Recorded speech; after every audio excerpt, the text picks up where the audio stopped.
ਸਤਿ ਸ਼੍ਰੀ ਅਕਾਲ, ਸਵਾਗਤ ਹੈ ਸਾਰੇ ਹੀ ਦਰਸ਼ਕਾਂ ਦਾ। ਪੰਜਾਬ ਇਸ ਵੇਲੇ ਵੇਖ ਰਹੇ ਹੋ ਤੁਸੀਂ ਤੇ ਮੈਂ ਹਾਂ ਗਗਨਦੀਪ ਸਿੰਘ ਲੈ ਕੇ ਹਾਜ਼ਰ ਹਾਂ ਪੰਜਾਬ ਪੰਜਾਬੀ ਅਤੇ ਪੰਜਾਬੀਅਤ ਦੇ ਨਾਲ ਜੁੜੀਆਂ ਖਾਸ ਖਬਰਾਂ। ਸਭ ਤੋਂ ਪਹਿਲਾਂ ਸਿੱਧਾ ਰੁਖ ਕਿਸਾਨੀ ਅੰਦੋਲਨ ਦੇ ਵੱਲ ਕਰਾਂਗੇ। ਕਿਸਾਨ ਜਥੇਬੰਦੀਆਂ ਦੇ ਵੱਲੋਂ ਬੀਤੇ ਦਿਨ ਪੂਰੇ ਹੀ ਭਾਰਤ ਦੇ ਵਿੱਚ ਰੇਲ ਰੋਕੂ ਅੰਦੋਲਨ ਦੇ ਤਹਿਤ ਵੱਡੀ ਕਾਲ ਦਿੱਤੀ ਗਈ ਹੈ, ਜਿਸ ਨੂੰ ਲੈ ਕੇ ਕਿਸਾਨ ਜਥੇਬੰਦੀਆਂ ਦੇ ਵੱਡੇ ਆਗੂ लगातार विचार चर्चावां कर रहे ने ਅਤੇ इस रेल रोकू अंदोलन का सरकार के उत्ते वड्डा प्रभाव दस्सिया जा रहा है। दस्सिए कि कल नूं ਇਹ रेल रोकू अंदोलन की शुरुआत की जानी है। कल के दिन लिए संकेतक तौर के उत्ते जिहड़ियां रेलां पूरे मुल्क दे विच रोकीਆਂ जाणीਆਂ ने। सो इस करके रेल दे विच सफ़र करन वालियां नूं गुजारिश है कि तुसीं आउण जाण दे समय दे विच तब्दीली कर लिओ, क्योंकि कल उम्मीद है कि पूरा दिन ही जिहड़ियां रेल आवाजाही है ठप रह सकती है। तो इस दे नाल ही हुण रुख करांगे पंजाब दे विच नगर निगम चोणां दे आए रिजल्ट दे वल। पंजाब दे विच नतीजे कांग्रेस पक्षी हो गुजरे ने। पंजाब दे विच सत्ताधारी धिर कांग्रेस पार्टी ने शहरी सरकारां दे उत्ते भी हुण बाजी मार लई है। पंजाब दे विच पूर्ण तौर ते उत्ते गल कीती जावे तां कांग्रेस ने काफ़ी जगह दे उत्ते वड्डी बहुमत दे नाल अपनी जित हासिल कीती है। उधर गल मजीठा हल्के की करिए तां मजीठा हल्के दे विच विक्रमजीत मजीठिया अपना दबदबा कायम करन दे विच सफल रहे ने। विक्रम मजीठिया दे हल्के दे विच अकाली दल दे उम्मीदवार वड्डी गिनती दे विच जिते ने। ते उधर गल करिए अमृतसर की तां अमृतसर दे विच भी कांग्रेस ने जित हासिल की है, पर भाजपा पंजाब के कई हल्कों के विच कई हिस्सों के विच अपना खाता तक नहीं खोल सकी। वख-वख करके सारी ही सियासी धिरां दे बयान सुनावांगे। जित हासिल करन तो बाद सारियां धिरां दे वल्लों प्रैस कॉन्फ्रेंस की गई है। सब तो पहला सुनील जाखड़ की प्रैस कॉन्फ्रेंस के वल चलदे हां। सुनील जाखड़ दे वल्लों पंजाब दे विच अबोहर हल्के की जित नूं खास तौर के उत्ते पेश किया गया, क्योंकि खुद उन्हां दा ही हल्का है। सुनील जाखड़ अपने हल्के दे विचों वड्डी गिनती दे विच उम्मीदवारां दे नाल जित दा दावा कर चुके ने। दस दईए कि इस दे नाल ही जेकर मजीठिया की गल करिए तो विक्रम मजीठिया के वलों भी प्रैस कॉन्फ्रेंस की। उन्हों का कहना है कि लगातार सरकार के वलों धक्केशाही हो रही सी, पर फिर भी अकाली दल ने अपना जोर कायम रखा है। अकाली दल के उम्मीदवार जंग जित चुके हैं। ये गल्लां विक्रम मजीठिया ने कीतियां ने। पहला सुनील जाखड़ की प्रैस कॉन्फ्रेंस सुनावांगे, फिर विक्रम मजीठिया की प्रैस कॉन्फ्रेंस के वल रुख करते हैं। ਜਿਹੜੇ आंकड़े हुण ताईं सामने आए है, 7 कॉरपोरेशनस ਦੇ ਨਤੀਜੇ आ चुके है। एक मोहाली कॉरपोरेशन ਦੇ ਨਤੀਜੇ क्योंकि ਉੱਥੇ रीपोल ਦੀ वजह ਨਾਲ बाकी पए है, वो आने बाकी है। 7 ਦੇ ਵਿੱਚ 7 'ਚ ਕਾਂਗਰਸ ਪਾਰਟੀ ਦੀ ਬਹੁਮਤ ਉੱਥੇ ਬਣਿਆ ਤੇ ਕਾਂਗਰਸ ਦੀ ਉੱਥੇ ਕਾਰਪੋਰੇਸ਼ਨ ਬਣੂਗੀ। ਬਾਕੀ ਕਰੀਬਨ 5 ਜਿਹੜੀ ਨਗਰ ਪੰਚਾਇਤ ਤੇ ਮਿਊਨਿਸਪਲ ਕਮੇਟੀਜ਼ ਦੇ ਇਲੈਕਸ਼ਨ ਸੀਗੇ, ਉਹਨਾਂ 'ਚ 5 ਦੇ ਉੱਤੇ ਅਜੇ ਰਿਜ਼ਲਟਸ ਅਵੇਟਡ ਹੈਗੇ। 104 ਦੇ ਕਰੀਬ ਜਿਹੜੇ ਰਿਜ਼ਲਟ ਆਏ ਹੈ ਹੁਣ ਤਾਈਂ, ਉਹਨਾਂ 'ਚੋਂ 98 ਮਿਊਨਿਸਪਲ ਕਮੇਟੀਆਂ ਨਗਰ ਪੰਚਾਇਤਾਂ ਕਾਂਗਰਸ ਪਾਰਟੀ ਦੇ ਝੋਲੀ 'ਚ ਲੋਕਾਂ ਨੇ ਪਾਈਆਂ। 6 ਐਜੀ ਕਮੇਟੀਆਂ ਹੈ ਜਿਹਦੇ ਵਿੱਚ ਦੂਜੇ ਲੋਕਾਂ ਨੂੰ, ਜਿਹੜੀ ਦੂਜੀ ਪਾਰਟੀਜ਼ ਹੈ, ਉਹਨਾਂ ਨੂੰ ਮੌਕਾ ਲੋਕਾਂ ਨੇ ਦਿੱਤਾ ਹੈ। ਆ ਜਿਹੜੀ ਹੁੰਜਾ ਫੇਰ ਜਿੱਤ ਹੋਈ ਹੈ, ਇਹਦਾ ਸ਼੍ਰੇ ਪੰਜਾਬ ਦੇ ਲੋਕਾਂ ਤੇ, ਪੰਜਾਬ ਦੇ ਲੋਕਾਂ ਦੀ ਸੂਝ-ਬੂਝ ਤੇ ਮੈਂ ਸਮਝਦਾ ਕੈਪਟਨ ਅਮਰਿੰਦਰ ਸਿੰਘ ਜੀ ਦੀ ਰਹਿਨੁਮਾਈ करके आज सारा कुछ संभव होया है। तो उधर विक्रम मजीठिया की प्रैस कॉन्फ्रेंस के वल रुख करांगे। विक्रम मजीठिया ने कांग्रेस सरकार के समेत कांग्रेस के अफसरां दे उत्ते वड्डे इल्जाम लाए ने। लड़ाई वो फ्री एंड फेयर इलैक्शन कह सकते हो जदों लोकां ते किसी तरीके का दबाव ना होवे, लोकां नूं वोट पाउण वेले डर ना महसूस हो रहा होवे, लोकी आपदे खुले दिली नाल वोट पा सकन। मैं बधाई इन्हां बहादुर कैंडीडेटां नूं, माझे दे बहादुर लोकां नूं इसलिए दे रहा कि लख प्रेशर दे बावजूद, धक्केशाही दे बावजूद इन्हां लोकां ने लोकतंत्र नूं बचाउण वास्ते, डेमोक्रेसी नूं बचाउण वास्ते कांग्रेस पार्टी के तशद्दद का धक्के का ਸਾਹਮਣਾ ਕਰਦੇ ਹੋਏ ਇਸ ਚੋਣ ਪ੍ਰਕਿਰਿਆ 'ਚ ਹਿੱਸਾ ਲਿਆ ਔਰ ਇਹ ਗੱਲ ਇਸ ਤੋਂ ਵੀ ਸਪਸ਼ਟ ਹੈ। ਦੇਖੋ ਕੋਈ 40% ਸੀਟਾਂ ਨੇ ਪੰਜਾਬ 'ਚ ਜਿੱਥੇ ਇਲੈਕਸ਼ਨ ਹੀ ਨਹੀਂ ਹੋਈ, ਇੱਕ ਤਰਫੇ ਫੈਸਲੇ ਸੁਣਾਤੇ ਗਏ, ਕਾਗਜ਼ ਤੱਕ ਨਹੀਂ ਦਾਖਲ ਕਰਨ ਦਿੱਤੇ ਗਏ। ਜੇ ਦਾਖਲ ਹੋ ਗਏ ਤੇ ਵਿਰੋਧੀ ਪਾਰਟੀਆਂ ਦੇ ਕਾਗਜ਼ ਉਡਾਤੇ ਗਏ। ਔਰ ਮੈਂ ਜੇ ਉਦਾਹਰਨ ਦੇ ਤੌਰ ਤੇ ਤੁਹਾਨੂੰ ਭਿੱਖੀਵਿੰਡ ਦਾ ਦਵਾਂ, ਦੇਖੋ ਕਿਹੜੀ ਫ੍ਰੀ ਐਂਡ ਫੇਅਰ ਇਲੈਕਸ਼ਨ ਉੱਤੇ ਰਹਿ ਗਈ। ਠੀਕ ਹੈ ਜੇ ਅਸੀਂ ਸੀਟਾਂ 2 ਜਿੱਤੇ ਆ, ਮਗਰ ਇਲੈਕਸ਼ਨ ਕਿਹੜੀ ਰਹਿ ਗਈ ਜੇ 307 ਸਾਰੇ ਕੈਂਡੀਡੇਟਾਂ ਦੇ ਉੱਥੇ ਲੱਗ ਗਈ ਸੀ। ਪਹਿਲਾਂ ਤਾਂ ਉਹਨਾਂ ਨੇ ਜ਼ਮਾਨਤਾਂ ਲਈਆਂ, ਜਿੰਨਾ ਚਿਰ ਪ੍ਰਚਾਰ ਚੱਲਿਆ ਉਹ ਆਪਦੀ ਜ਼ਮਾਨਤਾਂ ਲੈਣ ਤੇ ਰਹੇ। ਅਖੀਰਲੇ 3 ਦਿਨ ਉਹਨਾਂ ਨੇ ਲੜਾਈ ਲੜੀ ਆ ਔਰ ਫੇਰ ਵੀ ਮੈਂ ਸਮਝਦਾ 3 ਦਿਨ ਲੜਾਈ ਲੜ ਕੇ ਉਹਨਾਂ ਨੂੰ ਕੁਝ ਹਾਸਲ ਹੋਇਆ, ਪ੍ਰਾਪਤੀ ਮਿਲੀ ਆ। ਇਹ ਬਹੁਤ ਵੱਡੀ ਦਿਲੇਰਾਨਾ ਉਹਨਾਂ ਦੀ ਹਿੰਮਤ ਹੈ ਕਿ ਇੰਨਾ ਕੁਝ ਹੋਣ ਦੇ ਬਾਵਜੂਦ ਵੀ 307 ਮਜ਼ਾਕ ਨਹੀਂ ਹੈ ਜੀ, ਅਟੈਂਪਟ ਟੂ ਮਰਡਰ ਲੱਗ ਜਾਣੀ, ਫੇਰ ਲੜਾਈ ਲੜਨੀ। ਪੰਜਾਬ ਇਸ ਵੇਲੇ ਦੇ ਵਿੱਚ ਰੁਕ ਕਰਦੇ ਹਾਂ ਹੁਣ ਕੁਝ ਖਾਸ ਅਤੇ ਤਾਜ਼ਾ ਸਿਆਸੀ ਬਿਆਨਾਂ ਦੇ ਵੱਲ। ਅੱਜ ਦੀਆਂ ਚੋਣਾਂ ਦਾ ਰਿਜ਼ਲਟ ਜਿਹੜਾ ਕਾਂਗਰਸ ਦੇ ਹੱਕ 'ਚ ਆਇਆ, ਮੈਂ ਇਸ ਗੱਲ ਦੀ ਮੁਬਾਰਕ ਮੁੱਖ ਮੰਤਰੀ ਸਾਹਿਬ ਨੂੰ, ਕੈਪਟਨ ਅਮਰਿੰਦਰ ਸਿੰਘ ਜੀ ਨੂੰ, ਕਾਂਗਰਸ ਪ੍ਰਧਾਨ ਨੂੰ ਔਰ ਸਾਡੇ ਐਮਐਲਏ ਸਾਹਿਬਾਨ ਨੂੰ, ਐਮਪੀ ਸਾਹਿਬਾਨ ਨੂੰ ਔਰ ਸਭ ਤੋਂ ਵੱਧ ਜਿਹੜੀ ਕਾਂਗਰਸ ਵਰਕਰ ਨੂੰ ਵਧਾਈ ਦਿੰਦਾ ਹੈ ਔਰ ਕੈਂਡੀਡੇਟ ਨੂੰ ਦਿੰਦਾ ਹੈ, ਕਿਉਂਕਿ ਬਹੁਤ ਵੱਡਾ ਰੋਲ ਕੈਂਡੀਡੇਟ ਦੇ ਚਿਹਰੇ ਦਾ ਵੀ ਇਹਦੇ 'ਚ ਹੁੰਦਾ ਹੈ। ਸੋ ਉਹਨਾਂ ਸਭਨਾਂ ਨੂੰ ਵਧਾਈ ਜਿਹੜੇ ਲੋਕਾਂ ਨਾਲ ਜੁੜੇ ਨੇ ਔਰ ਸਹੀ ਫੈਸਲੇ ਜਿਹੜੇ ਆ ਪਾਰਟੀ ਨੇ ਕੀਤੇ, ਸਹੀ ਟਿਕਟਾਂ ਦਿੱਤੀਆਂ ਔਰ ਉਹਨਾਂ ਨੇ ਸਹੀ ਕੰਮ ਜਿਹੜੇ ਜ਼ਮੀਨ ਤੇ ਕੀਤੇ ਸੀ, ਉਹਦਾ ਪ੍ਰਤੱਖ ਰੂਪ ਅੱਜ ਦੇਖਣ ਨੂੰ ਮਿਲਿਆ। ਕਾਂਗਰਸ ਪਾਰਟੀ ਨੇ ਵੱਡੇ ਪੱਧਰ ਦੇ ਉੱਤੇ ਜਿਹੜੀ ਜਿੱਤ ਆ ਉਹ ਪੰਜਾਬ 'ਚ ਦਰਜ ਕਰਾਈ ਹੈ। ਦੇਖੋ ਇਹੀ ਤੇ ਤੁਹਾਨੂੰ ਕਹਿ ਰਹੇ ਕਿ ਲੋਕਤੰਤਰ ਤਰੀਕਾ ਆ, ਚਾਹੇ ਅਕਾਲੀ ਦਲ ਜਿੱਤੇ ਚਾਹੇ ਕਾਂਗਰਸ ਜਿੱਤੇ, ਇਹ ਲੋਕਾਂ ਨੇ ਵੋਟ ਪਾਉਣੀ ਹੁੰਦੀ ਹੈ। ਸਰਕਾਰ ਦਾ ਕੰਮ ਹੁੰਦਾ ਸਹੀ ਪ੍ਰਸ਼ਾਸਨ ਦੇ ਨਾਲ ਉਹਨੂੰ ਕਾਨੂੰਨ ਨੂੰ ਲਾਗੂ ਕਰਨਾ। ਸੋ ਚਾਹੇ ਮਜੀਠਾ ਉਹਨਾਂ ਨੇ ਜਿੱਤਿਆ, ਉਹ ਆਰੋਪ ਕਿਸ ਤਰੀਕੇ ਨਾਲ ਲਾ ਸਕਦੇ ਆ ਕਿ ਕਾਂਗਰਸ ਜਿਹੜੀ ਆ ਉਹ ਧੱਕਾ ਕਰਦੀ ਹੈ ਜਾਂ ਜਿੱਥੇ ਵੀ ਕਿਤੇ ਕੈਂਡੀਡੇਟ ਇਹਨਾਂ ਦੀ ਜਿੱਤੇ ਨੇ।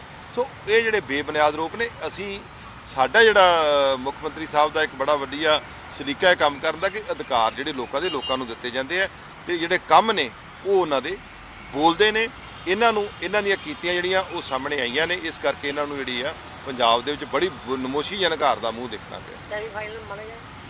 ਇਹ ਸੈਮੀ ਫਾਈਨਲ ਮੰਨ ਲਓ, ਫਾਈਨਲ ਮੰਨ ਲਓ, ਅਸੀਂ ਤਾਂ ਹਰ ਇਲੈਕਸ਼ਨ ਜਿਹੜੀ ਉਹ ਫਾਈਨਲ ਦੀ ਤਰ੍ਹਾਂ ਹੀ ਲੜਦੇ ਹਾਂ। ਅਸੀਂ ਕੋਈ ਸੈਮੀ ਫਾਈਨਲ ਨਹੀਂ ਸੋਚਦੇ ਕਿ ਸੈਮੀ ਫਾਈਨਲ ਬਾਅਦ 'ਚ ਆਏਗਾ। ਤਾਂ ਸਾਡਾ ਜਿਹੜਾ ਵਰਕਰ ਹੈ ਉਹ ਜੋਸ਼ ਦੇ ਨਾਲ ਹਰ ਇੱਕ ਇਲੈਕਸ਼ਨ ਲੜਦਾ ਆ ਔਰ ਇਹ 2022 ਦੇ ਵਿੱਚ ਵੀ ਸਰਕਾਰ ਜਿਹੜੀ ਹੈ ਕਾਂਗਰਸ ਪਾਰਟੀ ਦੀ ਬਣੇਗੀ। ਲੋਕ ਬਣਾਉਣਗੇ, ਅਸੀਂ ਲੋਕ ਕਚਹਿਰੀ 'ਚ ਜਾਵਾਂਗੇ, ਫੈਸਲਾ ਲੋਕਾਂ ਨੇ ਕਰਨਾ ਆ ਔਰ ਮੈਨੂੰ ਆਸ ਹੈ ਕਿ ਜਿਹੜੇ ਕੰਮ ਕੀਤੇ ਆ ਉਹਨਾਂ ਦੇ ਲੋਕ ਮੋਹਰ 22 'ਚ ਵੀ ਜ਼ਰੂਰ। ਜਿਹੜਾ ਲਗਾਤਾਰ ਪੰਜਾਬ ਦੇ ਵਿੱਚ ਸੇਵਾ ਕਰ ਰਿਹਾ ਸੀ, ਸਭ ਤੋਂ ਵੱਡੀ ਤਾਂ ਕਰੋਨਾ 'ਚ ਸਾਡੇ ਵਰਕਰ ਨੇ ਕੱਲੇ ਨੇ ਕਰੋਨਾ 'ਚ ਹਰ ਜਗ੍ਹਾ ਰਾਸ਼ਨ ਪਹੁੰਚਾਇਆ, ਹਰ ਜਗ੍ਹਾ ਦਵਾਈ ਪਹੁੰਚਾਈ, ਹਰ ਜਗ੍ਹਾ ਹਸਪੀਟਲ ਜੇ ਲੋੜ ਪਈ ਉੱਥੇ ਪਹੁੰਚਾਇਆ। ਤੇ ਲੋਕ ਭੁੱਲਦੇ ਥੋੜੀ ਨੇ ਜੋ prime minister of India Narendra Modi ji ਨੇ ਇਹ ਗੱਲ ਨਰਿੰਦਰ ਮੋਦੀ ਜੀ ਨੇ ਔਨ ਰਿਕਾਰਡ ਸਾਰੇ ਮੁੱਖ ਮੰਤਰੀਆਂ ਨਾਲ ਗੱਲ ਕਰਦੇ ਕਹੇ ਆ ਵੀ ਜੇ ਸਭ ਤੋਂ ਚੰਗਾ ਕੰਮ ਕੋਈ ਮੁੱਖ ਮੰਤਰੀ ਕਰ ਰਿਹਾ ਕੀਤਾ ਜਿਹਨੇ ਉਹ ਕੈਪਟਨ ਅਮਰਿੰਦਰ ਸਿੰਘ ਜੀ ਨੇ, ਤੇ ਜਿਨ੍ਹਾਂ ਨੇ ਸਾਡੇ ਰੋਜ਼ ਬਾਹਰ ਐਨਆਰਆਈ, ਕਿਉਂਕਿ ਪੰਜਾਬ 'ਚ ਸਾਰੇ ਬਾਹਰ ਨੇ, ਹਰ ਫਲਾਈਟ ਆਉਂਦੀ ਸੀ, ਕਿਸ ਤਰੀਕੇ ਨਾਲ ਕੁਆਰੰਟਾਈਨ ਕੀਤਾ, ਕਿਸ ਤਰੀਕੇ ਨਾਲ ਇਲਾਜ ਕੀਤਾ। ਇਹ ਤਾਂ ਦੁਨੀਆ ਦਾ ਦੇਸ਼ ਦਾ ਪ੍ਰਧਾਨ ਮੰਤਰੀ ਮੰਨ ਗਿਆ, ਕਿਸ ਤਰੀਕੇ ਨਾਲ ਉਹਨਾਂ ਨੇ ਲਾਕਡਾਊਨ ਸਭ ਤੋਂ ਪਹਿਲਾਂ ਕੀਤਾ।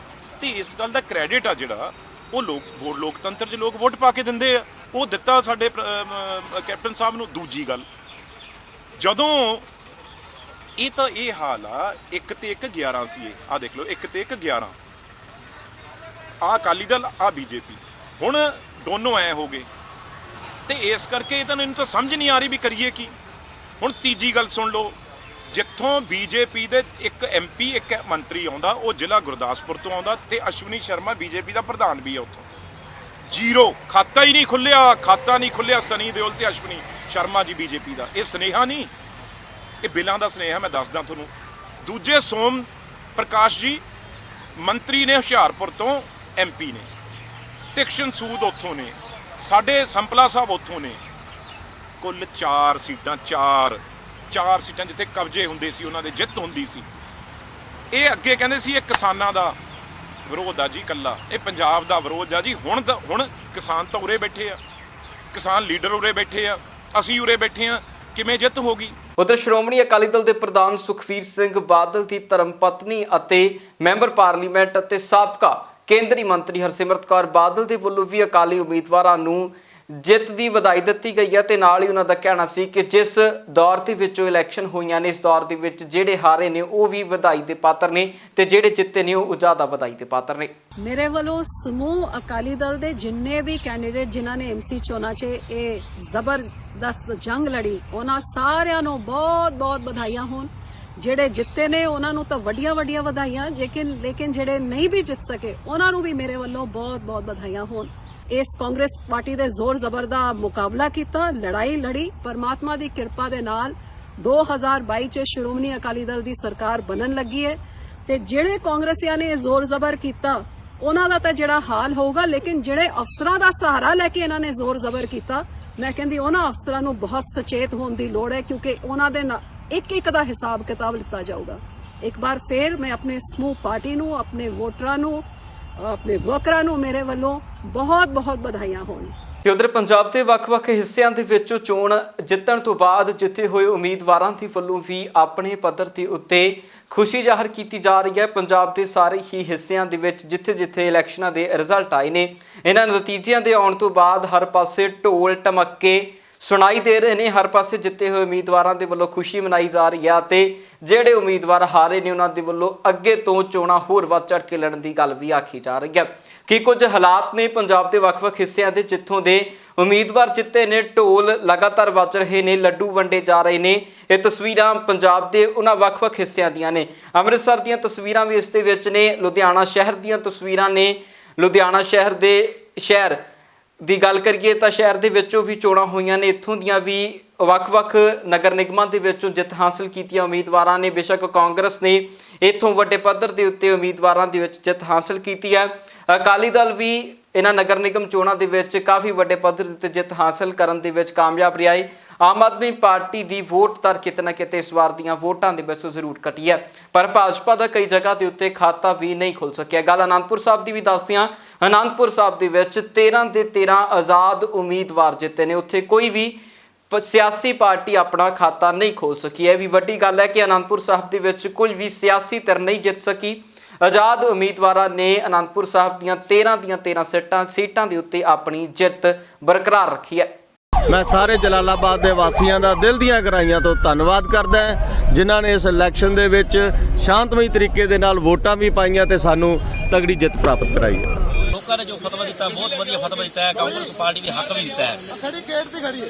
ਕਾਂਗਰਸ ਪਾਰਟੀ ਦੇ ਹੱਕ ਵਿੱਚ ਫਤਵਾ ਦਿੱਤਾ ਹੈ। ਮੈਂ ਸਾਰਿਆਂ ਦਾ ਤਹਿ ਦਿਲੋਂ ਧੰਨਵਾਦ ਕਰਦਾ ਹਾਂ ਤੇ ਮੈਂ ਕਾਂਗਰਸ ਪਾਰਟੀ ਦੇ ਸਿਪਾਹੀ ਹਾਂ। ਜਿੱਤੋਂ ਤੋਂ ਬਾਅਦ ਮੈਂ ਸਾਰੇ ਲੋਕਾਂ ਦੀ ਸੇਵਾ ਕਰਾਂਗਾ। ਜਿਹੜੇ ਅੱਜ ਦੇ ਨਤੀਜੇ ਆਏ ਆ ਜੀ, ਇਹ ਜਲਾਲਾਬਾਦ ਵਾਸੀਆਂ ਨੇ ਇਹ ਜੋ ਆਪਣੇ ਵਾਰਡ ਦੇ ਜੋ ਫੇਸ ਹੈ, ਇੱਕ ਫੇਸ ਨੂੰ ਵੋਟ ਪਾਈ ਹੈ, ਸ਼੍ਰੋਮਣੀ ਅਕਾਲੀ ਦਲ ਦੇ ਕੰਮਾਂ ਨੂੰ ਵੋਟ ਪਾਈ ਹੈ ਅਤੇ ਮੈਂ ਸਾਰੇ ਜਲਾਲਾਬਾਦ ਵਾਸੀਆਂ ਦਾ ਧੰਨਵਾਦੀ ਹਾਂ ਜਿਨ੍ਹਾਂ ਨੇ ਸਾਡੀਆਂ 5 ਸੀਟਾਂ ਇਸ ਓਪੋਜੀਸ਼ਨ ਸਰਕਾਰ ਦੇ ਵਿੱਚ ਬਣਾਈਆਂ ਹਨ। ਬਹੁਤ ਧੰਨਵਾਦ ਕਰਦਾ ਮੈਂ ਜਲਾਲਾਬਾਦ ਵਾਸੀ। 446 ਵੋਟਾਂ ਤੁਸੀਂ ਜਿੱਤੇ ਆ ਜੀ। 446 ਕਿਹਨਾਂ ਨੂੰ ਮਾਰ ਦਿੱਤੀ ਤੁਸੀਂ? ਸੁਸ਼ੀਲ ਕੁਮਾਰ ਜੀ ਜੋ ਅਕਾਲੀ ਦਲ ਤੋਂ ਸੀਗੇ ਜੀ, ਉਹਨਾਂ ਨੂੰ 140 ਵੋਟਾਂ ਪਈਆਂ ਜੀ, ਸਾਨੂੰ 586 ਪਈਆਂ ਜੀ, 7 ਨੋਟਾਂ ਨੂੰ ਪਈਆਂ ਜੀ। ਕੀ ਲੱਗਦਾ ਹੈ ਕਿ ਲੋਕਾਂ ਨੇ ਫਤਵਾ ਦਿੱਤਾ ਆਪਣਾ ਤੇ ਅੱਗੇ ਦੀ ਰਣਨੀਤੀ ਕੀ ਰਹੇਗੀ? ਕਿੱਦਾਂ ਦੇ ਵਿਕਾਸ ਤੇ ਕਰਕੇ ਜੀ ਜੋ ਸਾਡੀ ਜਿੱਤ ਹੋਈ ਹੈ, ਜੋ ਵਾਰਡ ਦੇ ਵਿੱਚ 20-25 ਸਾਲ ਤੋਂ ਕੰਮ ਪੈਂਡਿੰਗ ਸੀਗੇ ਜੀ, ਉਹ ਮੇਰੇ ਮਰਹੂਮ ਸਰਦਾਰ ਬਲਵਿੰਦਰ ਸਿੰਘ ਸੇਖੋਂ ਜੀ ਪਿਤਾ ਜੀ ਨੇ ਮੇਰੇ ਨੇ ਕਰਾਏ ਸੀਗੇ ਜੀ। ਤੇ ਉਹੀ ਅੱਗੇ ਜਿਹੜਾ ਹੁਣ ਵਾਅਦੇ ਕੀਤੇ ਨੇ ਜੀ ਲੋਕਾਂ ਨਾਲ, ਆਉਣ ਵਾਲੀ ਐਮਐਲਏ ਇਲੈਕਸ਼ਨ ਤੋਂ ਪਹਿਲਾਂ ਜੋ ਕਾਰਜ ਰਹਿੰਦੇ ਨੇ ਅਧੂਰੇ ਨੇ ਉਹ ਪੂਰੇ ਕਰਾਂਗੇ ਜੀ। ਕਿਹਦੇ ਸਿਰ ਤੇ ਬੰਦ ਹੋਈ ਜਿੱਤ ਦਾ ਸਿਰ ਜੀ ਕੈਪਟਨ ਸਰਦਾਰ ਸੰਦੀਪ ਸਿੰਘ ਸੰਧੂ ਜੀ ਤੇ, ਜਿਨ੍ਹਾਂ ਨੇ ਬੜਾ ਹੀ ਹੌਸਲਾ ਦਿੱਤਾ ਤੇ ਬੜੀ ਮਿਹਨਤ ਕੀਤੀ ਜੀ ਵਾਰਡ ਦੇ ਵਿੱਚ ਚੋਣ ਦੇ ਲਈ। ਤੇ ਉਹਨਾਂ ਕਰਕੇ ਜੋ ਕਾਰਜ ਸਾਡੇ ਵਾਰਡ ਦੇ ਵਿੱਚ ਹੋਏ ਨੇ ਪਿਛਲੇ 1 ਸਾਲ ਦੇ ਵਿੱਚ, ਉਹਨਾਂ ਦੀ ਰਹਿਨੁਮਾਈ ਹੇਠੀ ਹੋਏ ਨੇ ਜੀ। ਕੁੱਲ ਕਿੰਨੀ ਵੋਟਾਂ ਤੋਂ ਹਰਾਇਆ ਉਹਨਾਂ ਨੂੰ? ਅਸੀਂ 446। ਕਾਊਂਟਿੰਗ ਕੰਪਲੀਟ ਹੋ ਗਈ ਹੈ। ਜਿਹੜੀਆਂ 733 ਵੋਟਾਂ ਪਈਆਂ ਸੀ ਉਹਨਾਂ ਦੇ ਵਿੱਚੋਂ ਕਾਂਗਰਸ ਦੇ ਕੈਂਡੀਡੇਟ ਨੂੰ 586, ਸ਼੍ਰੋਮਣੀ ਅਕਾਲੀ ਦਲ ਨੂੰ 140 ਤੇ ਜਿਹੜੀਆਂ ਨੋਟਾਂ ਸੀ ਉਹਨੂੰ 7 ਵੋਟਾਂ ਪਈਆਂ। ਉਧਰ ਕਾਂਗਰਸ ਦੇ ਵੱਡੇ ਆਗੂਆਂ ਦੇ ਵੱਲੋਂ ਖੇਤੀ ਕਾਨੂੰਨਾਂ ਨੂੰ ਲੈ ਕੇ ਵੀ ਲਗਾਤਾਰ ਟਿੱਪਣੀਆਂ ਹੋ ਰਹੀਆਂ ਨੇ ਤੇ ਇਸ ਨੂੰ ਲੈ ਕੇ ਵੱਡੀਆਂ ਮਹਾਪੰਚਾਇਤਾਂ ਕਾਂਗਰਸ ਦੇ ਵੱਡੇ ਆਗੂ ਰਾਹੁਲ ਗਾਂਧੀ ਹੋਣ, ਪ੍ਰਿਯੰਕਾ ਗਾਂਧੀ ਹੋਣ, ਉਹਨਾਂ ਦੇ ਵੱਲੋਂ ਵੱਖ-ਵੱਖ ਸ਼ਹਿਰਾਂ ਅਤੇ ਵੱਖ-ਵੱਖ ਸੂਬਿਆਂ ਦੇ ਵਿੱਚ ਜਾ ਕੇ ਕੀਤੀਆਂ ਜਾ ਰਹੀਆਂ ਨੇ। ਰਾਹੁਲ ਗਾਂਧੀ ਨੇ ਇੱਕ ਵਾਰ ਫਿਰ ਪ੍ਰਧਾਨ ਮੰਤਰੀ ਅਤੇ ਭਾਜਪਾ ਨੂੰ ਲੈ ਕੇ ਟਿੱਪਣੀ ਕੀਤੀ ਹੈ। ਕੀ ਕੁਝ ਕਹਿ ਰਹੇ ਨੇ ਰਾਹੁਲ ਗਾਂਧੀ, ਉਹ ਸੁਣਦੇ ਹਾਂ। The current government is attacking all small and medium businesses, because they want all businesses in India to be controlled by big corporations. Our view is completely different. We want to strengthen small and medium businesses because we believe that that is the strength of this country. So whether it is demonetization, whether it is GST, whether it is how the government reacted in Corona, all of these actions are designed to weaken small and medium businesses. Punjab ਇਸ ਵੇਲੇ ਦੇ ਵਿੱਚ ਫਿਲਹਾਲ ਦੇ ਲਈ ਇੰਨਾ ਹੀ। ਫਿਰ ਮੁੜ ਹਾਜ਼ਰ ਹੁੰਨੇ ਆ ਨਵੀਆਂ ਤੇ ਤਾਜ਼ਾ ਅਪਡੇਟਸ ਦੇ ਨਾਲ। ਤਦ ਤੱਕ ਲਈ ਮੈਨੂੰ ਦਿਓ ਇਜਾਜ਼ਤ। ਬਹੁਤ ਬਹੁਤ ਧੰਨਵਾਦ।